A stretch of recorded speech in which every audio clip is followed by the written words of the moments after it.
새 포도주는 새 부대에, 예수님의 말씀 중에서 가장 많이 인용되는 성구가 아닌가 생각합니다. 특히 선거철에 많이 사용되지요. 주로 정치 신인들이나 기존 인물에게 도전하는 이들이 많이 쓰는 말입니다.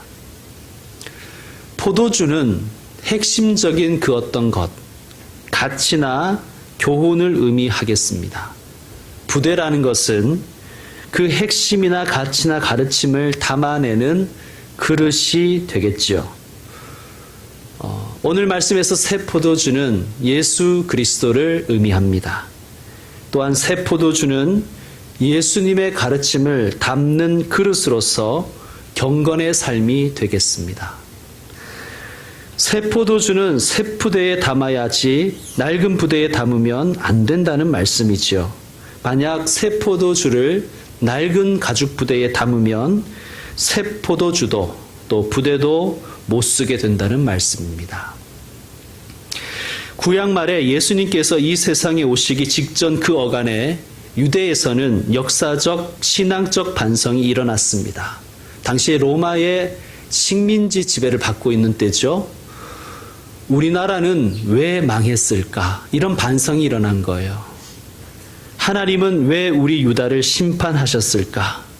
이 통렬한 반성의 결론은 이것입니다. 말씀대로 살지 않은 결과이다. 그리고 그들은 동시에 이러한 운동으로 이어졌습니다. 우리의 살 길은 하나님의 말씀인 토라, 즉 율법을 잘 지키는 것이다. 우리 함께 율법을 잘 지키자. 우리 거룩하게 살자라는 운동입니다. 이 운동을 바리새 운동이라고 합니다. 그리고 이 운동에 참여한 자들을 바리새인이라고 합니다.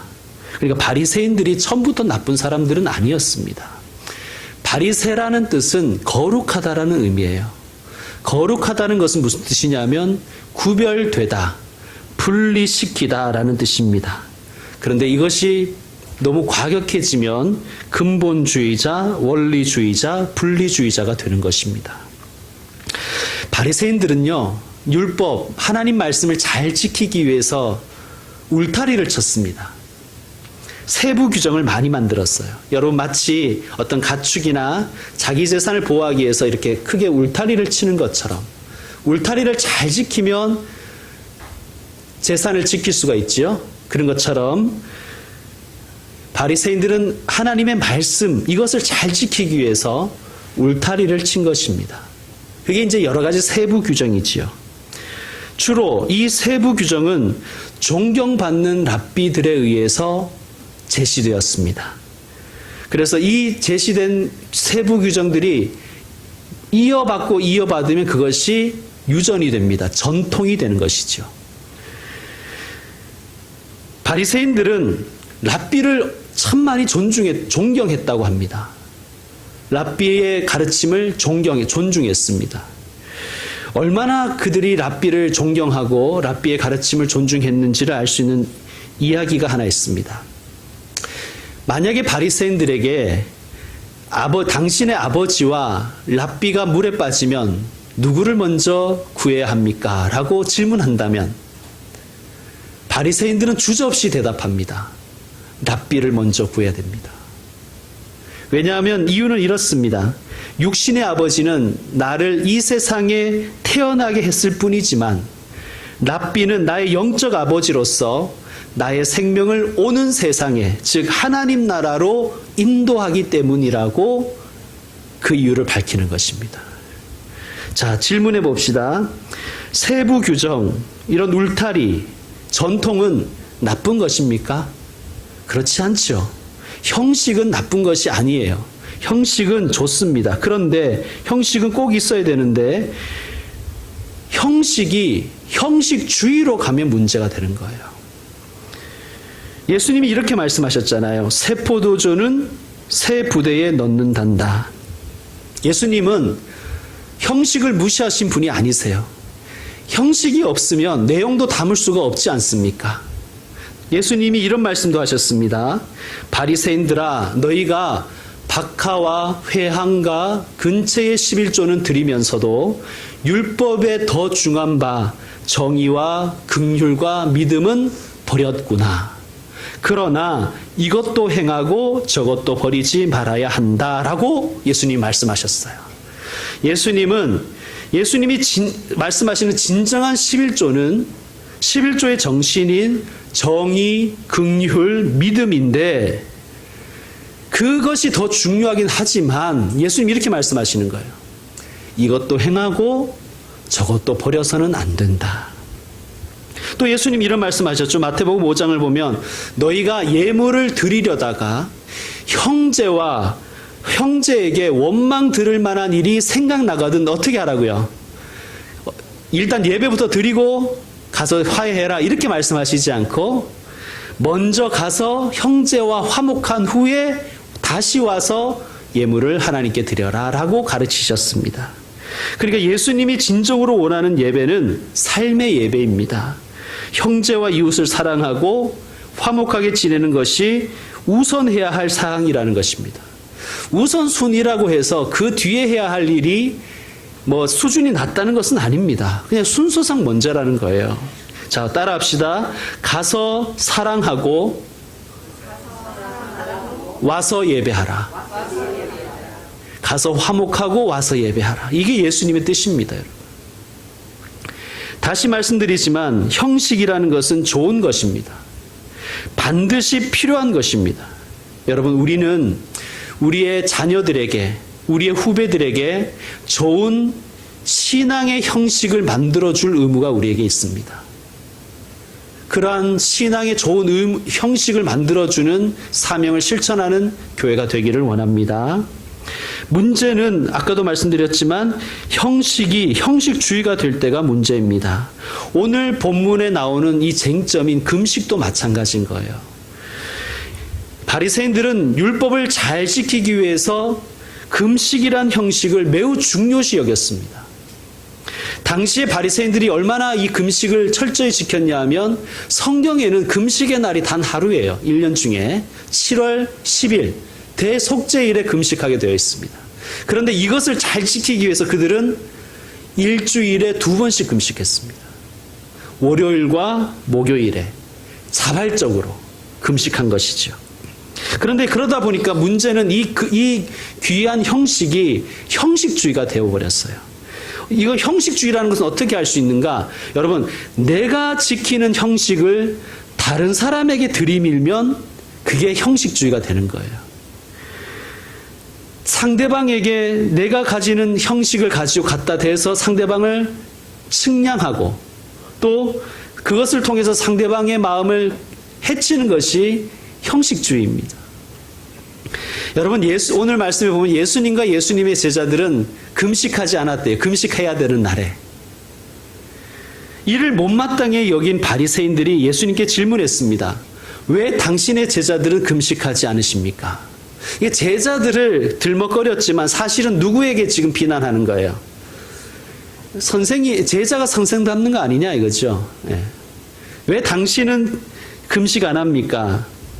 자, 예수님이 뭐라 그러시죠? 오늘 말씀 19절, 20절 우리 다시 한번 읽읍시다. 마가복음 2장 19, 20절 시작.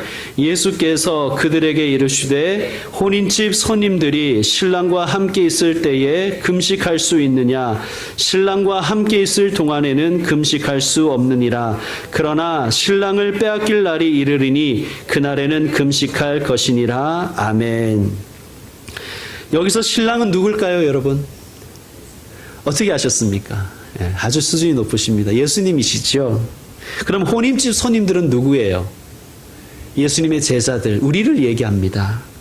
자, 신랑과 함께 있을 때는 손님들은 금식할 수 없지 않는가? 오히려 신랑과 함께 기뻐하고 즐거워하는 것이 마땅히 해야 할 일이다 라고 말씀하셨습니다. 이제 중요한 건 뭐예요? 금식이 아니라 신랑이라는 것이죠. 그러나 신랑을 빼앗길 날이 이르리니 그날에는 금식할 것이니라. 그러니까 금식이 필요 없다는 것이 아니라 금식할 때가 있다는 말씀이에요. 그럼 언제 금식한다는 말씀이에요? 신랑을 잃어버렸을 때. 물론 이 말씀은 예수님의 십자가의 죽음을 의미하지만 오늘날 우리에게는 이게 어떤 의미가 있을까요? 예수님이 또 십자가 지러 갈 수는 없잖아요. 우리에게는 어떤 의미가 있을까요? 우리가 예수님을 잃어버렸을 때입니다. 내 마음에 예수님과 함께한 기쁨이 사라져버리고 또 예수님의 마음을 잃어버리고 예수님의 가르침을 잊어버리고 살아갈 때 우리가 해야 될 일이 뭐예요? 그때 필요한 것이 금식인 거예요. 금식. 세상의 오락과 즐거움을 끊어내고 다시 한번 주님을 향하여 내 마음을 일편단심으로 가다듬기 위해 하는 것이 금식입니다. 다이어트를 위해서 하는 것이 아니라는 말씀입니다. 여러분, 예수님을 잃은 삶이 있습니다. 예수님은 우리의 행복의 근원이시며 우리의 복음의 기초이십니다. 예수님과 함께함이 복입니다. 또 그것이 은혜입니다. 그런데 그런 것들을 상실할 때가 있어요. 여러분, 예수님의 가르침, 예수님의 정신, 예수님의 마음이 우리에게 주신 새 포도주입니다. 본질적으로는 예수님 자체가 새 포도주이시죠. 그러므로 예수님과 함께하는 나의 삶이 새 부대란 뜻입니다. 예수님과 함께 동행하고 예수님의 가르침을 사랑하고 그 말씀대로 살려고 애쓰는 삶이 새 가죽 부대의 삶이에요. 그러므로 우리가 학창시절에 많이 불렀던 그 찬양처럼 새 부대가 되게 하여 주사, 그 찬양을 우리는 사모합니다. 저는 정말 이 찬양의 가사처럼 살고 있는지 부끄럽습니다. 사랑하는 성도 여러분, 새 부대가 되기를 사모하십시오. 예수님이 우리 안에 계시면 우리는 새 부대가 될 수 있습니다. 예수님이 우리 안에 계실 때 우리가 해야 할 일은 무엇입니까? 내가 주님 기뻐하시는 삶이 되도록, 주님이 기뻐하시는 새 가죽 부대 되도록 우리가 주님 안에서 우리의 삶의 방향과 자세를 결정해 가는 것입니다. 내 안에 예수님께서 계시느냐 계시지 않느냐가 중요한 것이지 금식이냐 과식이냐가 중요한 것은 아닙니다. 그러나 금식이 필요 없다는 말씀이 아니죠. 성경에서 오늘 우리가 이 읽은 성경 말씀 외에 성경에서는 금식에 대해서 가르쳐주는 구절이 있어요. 우리가 읽어봐야 되지 않겠습니까? 바른 금식이 뭔가 우리가 한번 찾아서 하나님이 원하시는 금식을 한번 배워보도록 하겠습니다. 구약 성경에 가면 이사야서가 있어요. 이사야 58장. 이사야 58장 3절부터 9절까지입니다. 자, 내가 먼저 이사야 58장 3절을 제가 읽겠습니다. 우리가 금식하되 어찌하여 주께서 보지 아니하시오며 우리가 마음을 괴롭게 하되 어찌하여 주께서 알아주지 아니하시나이까. 예나 지금이나 금식하는 사람들이 하나님께 올리는 간절한 청이 있습니다. 그런데 이 금식 기도를 하나님께 드리고 있는데 오늘 본문을 보니까 하나님의 응답이 없는 거예요. 그래서 하나님께 따집니다. 금식하는데 왜 알아주지 아니하십니까? 그러자 하나님이 뭐라 그러십니까? 보라, 너희가 금식하는 날에 오락을 구하며 온갖 일을 시키는도다. 금식하면서 오락하고 금식한다는 구실로 다른 사람들을, 특별히 약자들에게 네가 해야 할 일 다 시키면서 너는 기도 응답 받기를 바라느냐, 그렇게 말씀하시는 거예요. 자, 4절 말씀, 58장 4절 말씀 여러분이 읽어주세요. 시작. 보라, 너희가 금식하면서 논쟁하며 다투며 악한 주먹으로 치는도다. 너희가 오늘 금식하는 것은 너희의 목소리를 생각하게 하는 것이 아니냐. 5절 제가 읽습니다. 이것이 어찌 내가 기뻐하는 금식이 되겠으며 이것이 어찌 사람이 자기의 마음을 괴롭게 하는 날이 되겠느냐. 그의 머리를 갈대같이 숙이고 굵은 배와 재를 펴는 것을 어찌 금식이라 하겠으며 여호와께 연락될 날이라 하겠느냐. 다 같이 내가 기뻐하는 금식은 흉악의 결박을 풀어주며 멍에의 줄을 끌어주며 압제당하는 자를 자유하게 하며 모든 멍에를 꺾는 것이 아니겠느냐. 아멘. 내가 기뻐하는 금식은, 하나님이 금식을 기뻐한다고 읽으면 안 됩니다. 그렇게 읽는 분들이 좀 있습니다. 실제로 그렇게 가르치는 분도 있어요. 금식하면 흉악의 결박이 풀어진다, 뭐 이런 주장을 하면서 이 본문을 들이대는데 그렇게 읽으면 아버지 가방에 들어가신다가 되는 것입니다. 이 본문 그것이 아니죠. 하나님이 정말 기뻐하는 금식은 밥만 안 먹는 게 아니라 어떤 것이라고요? 이웃의 흉악의 결박을 풀어주는 것이다. 자, 7절에서 9절을 함께 읽습니다. 또 줄인 자에게 내 양식을 나누어 주며 유리하는 빈민을 집에 들이며 헐벗은 자를 보면 입히며 또 내 고륙을 피하여 스스로 숨지 아니하는 것이 아니겠느냐. 그리하면 내 빛이 새벽같이 비칠 것이며 내 치유가 급속할 것이며 내 공의가 내 앞에 행하고 여호와의 영광이 내 뒤에 호위하리니 내가 부를 때에는 나 여호와가 응답하겠고 내가 부르짖을 때에는 내가 여기 있다 하리라. 아멘. 가서 사랑하고 와서 예배하라. 그 말씀과 일맥상통하죠. 여러분, 예수님이 원하시는 금식, 하나님이 기뻐하시는 금식은 금식의 횟수나 기간이 아니에요. 예수님을 닮아가는 거예요. 예수님이 그렇게 하신 것처럼 하나님과 사람을 사랑하는 삶이 예수님 기뻐하시는 금식입니다. 자, 말씀 한 곳만 더 찾아보겠습니다. 요한계시록을 한번 가시죠. 요한계시록 3장 20절. 성경 제일 마지막에 요한계시록 3장 20절. 너무나 유명한 말씀입니다. 요한계시록 3장 20절을 함께 합독하겠습니다. 볼지어다 내가 문 밖에 서서 두드리노니 누구든지 내 음성을 듣고 문을 열면 내가 그에게로 들어가 그와 더불어 먹고 그는 나와 더불어 먹으리라. 아멘. 이 말씀은 불신자에게 하신 말씀이 아니에요. 이 말씀은 라오디아 교회에게 하신 말씀이에요. 책망하는 말씀입니다. 예수님을 문 밖에 세워두고 있다는 거예요, 이 교회는. 그리고 필요할 때만 되면 예수님 잠깐 들어와 보세요 해서 필요한 것만 좀 처리하고 좀 나가겠어요, 이랬다는 거예요. 늘 문 밖에 세워둔다는 것입니다. 여러분, 지금 이 말씀이 우리와 우리 자신에게 해당되진 않습니까? 늘 예수님이 문 밖에 세워놨다가 필요할 때만 금식한다고 데리고 들어와가지고 일 좀 해결해 달라고. 예수님이 소사가 아니잖아요. 예수님이 문 밖에 서서 두드리신대요. 왜요? 들어오고 싶으셔서. 누구든지 내 음성을 듣고 문을 열면 내가 그에게로 들어가 그와 더불어 먹고 그와 더불어 마시리라. 무슨 뜻입니까? 함께 먹고 마시는 존재는 누구예요? 가족이죠, 가족. 난 너의 가족이 되고 싶다는 거예요. 너의 가정의 가정부가 아니라 너의 가정의 가족이 되고 싶다는 거예요. 그런데 우리는 계속 예수님을 밖에 세워두죠. 여러분, 예수님을 모시고 우리가 해야 할 일이 무엇입니까? 예수님을 사랑하는 것입니다. 여러분, 사랑이 뭘까요? 사랑은 그 사람에게 집중하는 거예요. 그 사람을 바라봐주고 그 사람의 이야기를 귀담아 들어주고 또 나의 이야기를 하고 함께 나누는 것입니다. 그것이 가족이고 부부이고 우리 부모와 자식의 관계지요. 여러분, 예수님께 시선을 고정하십시오. 이 말은 예수님의 마음이, 예수님의 가르침이 어디로 흘러가고 있는지를 주목하라는 거예요. 예수님은 언제나 낮은 자들을 향하셨고 낮은 자들을 사랑하셨잖아요.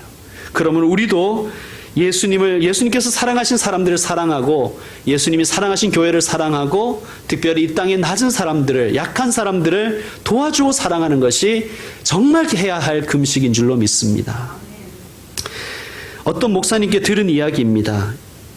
이 목사님이 어떤 교회에 부임하게 되셨는데 그 교회는 아주 독특한 전통이 있었어요. 그것은 모든 예배위원들이 흰 장갑을 끼고 예배를 인도해야 되는 거예요. 목사님도 예외가 아닌 거예요. 그리고 또 목사님이 주로 거기에 초점이 많이 되겠죠. 여러분, 저도 흰 장갑 끼고 예배 봉사를 해봤습니다. 참 불편합니다. 왜냐하면 결혼식이나 장례식장이나 어떤 행사장에서 흰 장갑을 끼고 있으면요, 이게 성경책 넘기가 너무 어려워요. 요즘 저도 나이가 들었는지 이 손이 말라가지고 성경책 넘기려면 잘 안 넘겨져. 늘 침을 바르고 이러는데 장갑 끼고 있으면 오죽하겠습니까? 그러니까 이 목사님이 언제나 막 침을 발라가면서 물을 이렇게 묻혀가면서 이렇게 넘겼대요. 너무 거추장스러운 거예요. 여름이 됐는데 땀이 너무 나더라는 거예요. 땀 나겠죠, 여러분. 그죠? 그러니까 막 성질이 확 솟아오르더라는 거예요. 그래서 억지로 이제 성질을 참고 예배를 잘 인도했는데 그거를 이제 그러고 있는 거를 신임 장로님이 보신 거예요. 너무 안타까워서 한 번은 당회 때 이렇게 발언했대요. 우리 목사님 너무 힘드신 것 같은데 흰 장갑 여름만이라도 안 끼게 해드리자. 이렇게 발언을 했대요. 여러분, 장로교회는 당회가 허락해야 하잖아요. 그죠? 이게 논쟁이 되었습니다. 끼셔야 된다, 벗게 해드려야 된다. 근데 이 논쟁을 하다 보니까 한 가지 질문으로 수렴이 되더래요. 왜 우리는 흰 장갑을 꼈을까? 왜 이 흰 장갑을 끼게 되었을까? 그게 궁금하더래요. 그들이 한 5, 60년 동안 이 전통으로 잘 지켰는데, 그래서 원로 장로님, 여러 어른들께 여쭤보고, 특별히 그 교회 원로 장님께 거기에 얽힌 이야기를 듣게 되었습니다. 이 교회가 1954년경에 설립된 교회인데, 이 교회는 북쪽에서 내려오신 분들을 중심으로 설립된 교회였어요. 교회는 또 시장 바로 옆에 있었습니다. 이 북에서 내려오신 분들이 얼마나 이 삶을 열심히 사시는지 우리 잘 알잖아요. 뭐 여러분도 다 열심히 사셨지만 정말 억척같이 시장에서 일하면서도 또 교회를 열심히 섬겼습니다. 당시에는 수요기도회, 금요기도회에도 헌금이 있었대요. 여러분, 사실 모든 예배는 다 헌금이 있어야 돼요. 헌금이 있어야 예배입니다. 자, 수요기도회가 보통 7시잖아요. 그러면 헌금위원을 맡은 집사님은 시장에서 막 일을 하다 말고, 한겨울에는 그 생선 만지던 그 손이 막 퉁퉁 불잖아요. 그죠? 퉁퉁 얼어가지고, 벌거가지고, 그 얼은 손으로 와가지고 이제 헌금 봉사를 하시는 거예요. 헌금위원을 하시는 거예요. 바구니 돌리는 거죠. 요즘에는, 우리 교회는 바구니 안 돌리지만 바구니 교회 돌리는 교회들이 있긴 하지요. 과거에 다 바구니 돌렸습니다. 그러니까 이분이 이 퉁퉁 붉고 얼고 막 녹고 이 벌게진 손이 너무 부끄러운지 자꾸만 그분들이 이렇게 이래가지고 바구니를 돌리더라는 거예요. 이걸 목사님이 보고 너무 마음이 아파가지고 지시를 내린 거예요. 이제부터 모든 예배위원은 다 흰 장갑을 끼고 예배 봉사한다. 여러분, 사랑에서 출발했죠. 그런데 이게 그 이유를 다 사람들이 망각하고 나니까 이게 그냥 전통만 되어버린 거예요. 형식. 여러분, 이 교회는 어떤 결정을 내렸을까요? 이 목사님은 어떤 결정을 내렸을까요? 흰 장갑을 벗었는지 계속 꼈는지 우리 알 수 없어요. 그게 중요한 게 아니죠, 여러분. 한 가지 정말 간절한 바람은 아마 그렇게 하셨으리라 믿습니다.